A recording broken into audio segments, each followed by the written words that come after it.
ವಿಚಾರಿಸ್ತೀವಿ. ಇನ್ನೂ ಆ ಥರ ಏನು ಲೇಡಿ ಯಾರು ಅನ್ನೋದು ನಮಗೇನು ಮಾಹಿತಿ ನಾನು ಇನ್ನೂ ಕನ್ವರ್ಸೇಷನ್ ಕೇಳಿಲ್ಲ. ಸೊ ಒಂದು ಸಾರಿ ಅದು ನಾವು ಕೇಳಿದ ತಕ್ಷಣ ನಾವು ಕೆಲಸ ಮಾಡ್ತೀವಿ, ಕ್ರಮ ಮಾಡ್ತೀವಿ.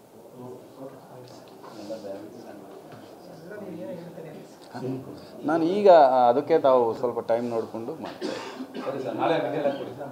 24 hours ಆದಮೇಲೆ ನಿಮಗೆ ಅದು ಕಾಪಿ ಬರುತ್ತೆ FIR. ಅದು investigation, part of investigation.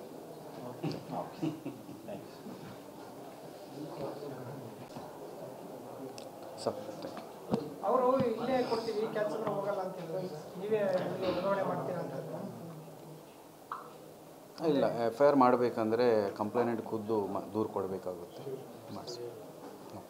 Thank you.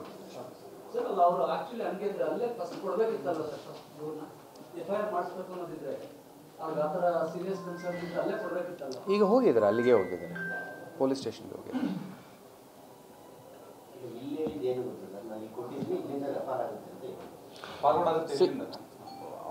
ಅವರು ಏನು ಮಾಡ್ತಾರೋ ಅವ್ರು ಇಷ್ಟ. ಸೊ ಈ ವೆಂಟ್ ಥ್ರೂ ಆ್ಯಕ್ಚುಲಿ ಅವರು ನಿನ್ನೆ ಚೀಫ್ ಆಫೀಸ್ಗೆ ಹೋಗಿದ್ದರು, ಆಮೇಲೆ ನನ್ನ ಹತ್ರ ಬಂದರು, ಈಗ ಪೊಲೀಸ್ ಸ್ಟೇಷನ್ ಹೋಗಿದ್ರು. ಕೊಡಬೋದು, ಏನು ನಾಟ್ ಎನ್ ಇಶ್ಯೂ.